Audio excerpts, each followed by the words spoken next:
Сәлем достар, сіздермен бірге Венерахан.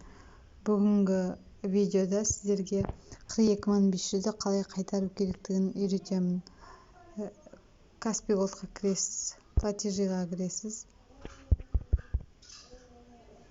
Платежи, сосын лупаға барасыз, возврат деп жазасыз. Возврат социальной помощи деген шығып тұрады уже. Соны басасыз.